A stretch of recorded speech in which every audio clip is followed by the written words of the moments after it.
빛나는 동화전단지 좋아요, 구독, 알림 설정 부탁드려요. 꼭두각시 처녀와 목도령. 먼 옛날 높은 산과 깊은 숲으로 둘러싸인 어느 산골 마을에 꼭두각시라는 이름을 가진 처녀가 살고 있었어요. 꼭두각시는 마음씨 착하고 성실한 사람이었지만 얼굴은 볼품없고 집안 형편도 어려워 29이 넘도록 시집을 가지 못했지요. 아이고, 딸 자식 나 뭐하나? 시집도 못 가고 그냥 늙어가는구나.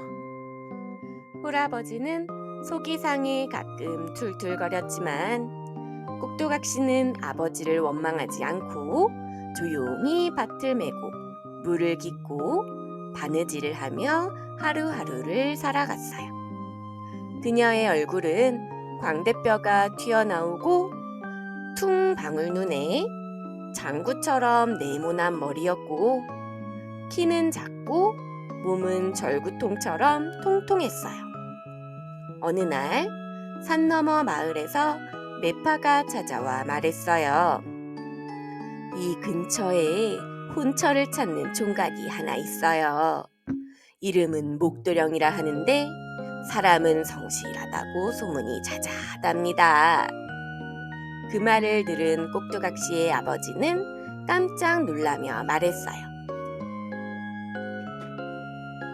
좋지요. 그럼 꼭두각시를 보내지요. 이렇게 늙기 전에 시집은 가야 하지 않겠소?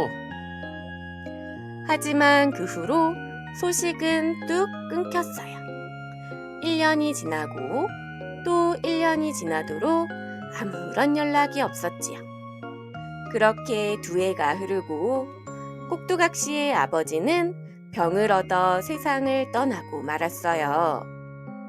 혼자 남게 된 꼭두각시는 장례를 조용히 치르고 결심했어요. 그 사람이 진심이었다면 내가 직접 찾아가 봐야지. 꼭두각시는 보따리 하나를 들고 목도령이 산다는 마을로 떠났어요.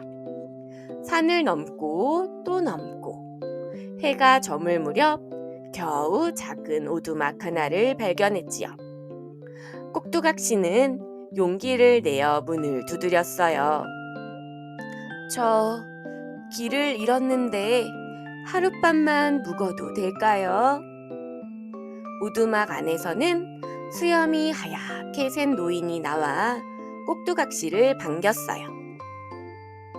허허, 그럼요. 멀리서 오셨나 보군요. 마침 우리 아들도 곧 돌아올 텐데 저녁 함께 들면 좋겠소.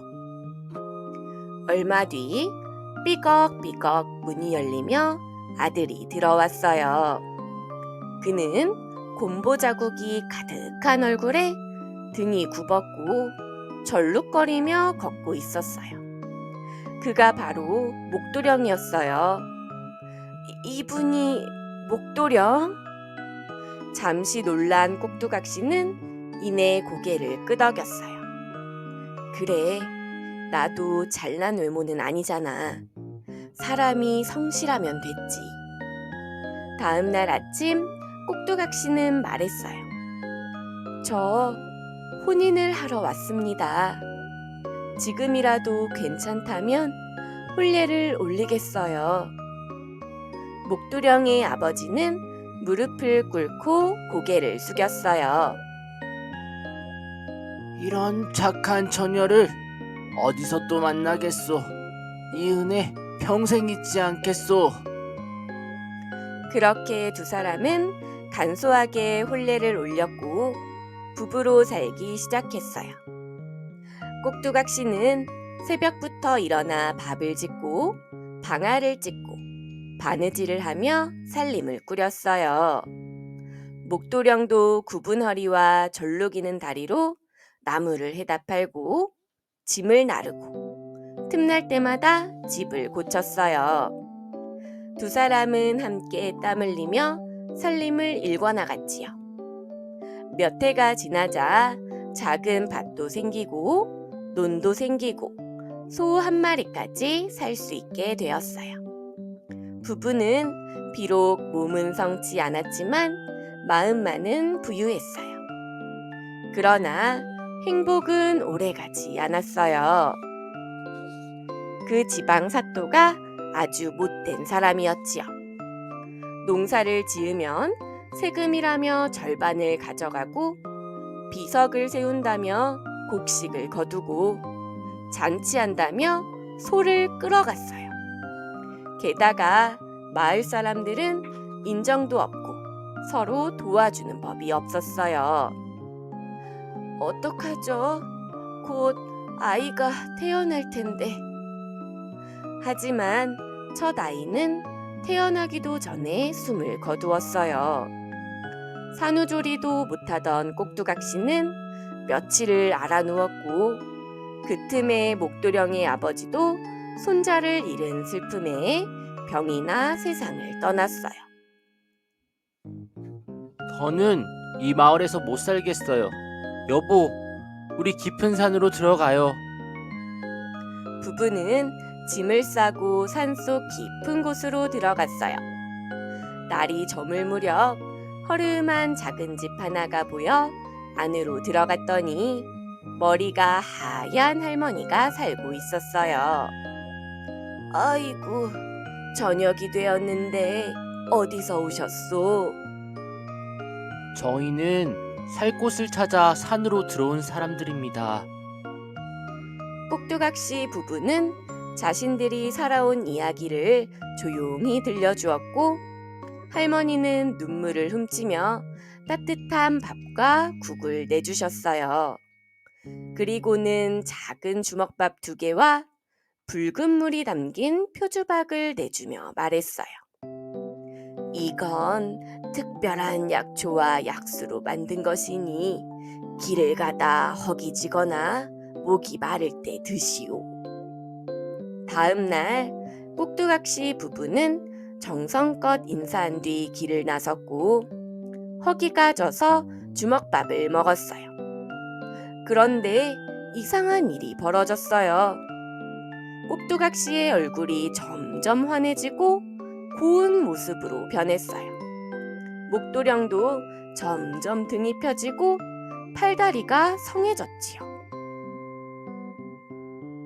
이게 어떻게 된 거죠? 놀란 2사람은 표주박 속 붉은 물을 한 모금씩 나눠 마셨어요.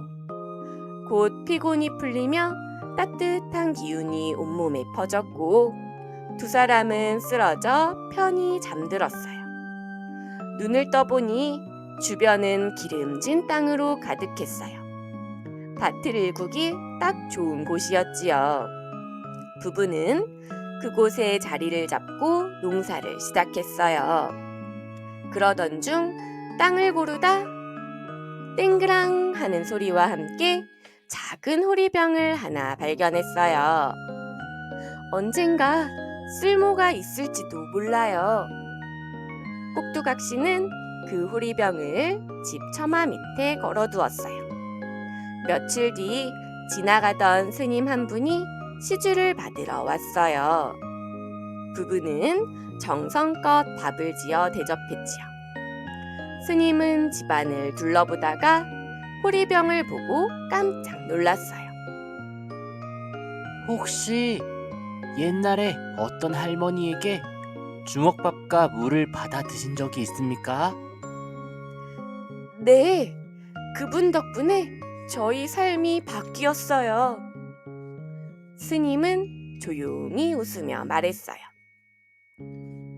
그 할머니는 관세음 보살이었어요.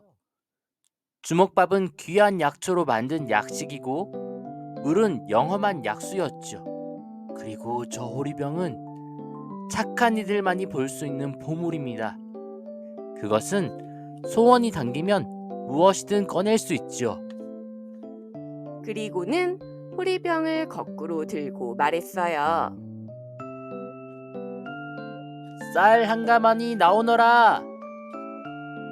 정말로 쌀이 한가득 쏟아져 나왔어요. 부부는 놀라움에 입을 다물지 못했지요. 스님은 웃으면서 떠나며 말했어요. 욕심내지 말고 남과 나누며 사세요. 그날 이후 부부는 호리병을 이용해 가난한 사람들에게 쌀과 옷, 소금, 연장을 나누어 주었어요. 마을은 점점 따뜻한 마음을 가진 사람들로 가득 찼고 누구도 굶지 않게 되었지요.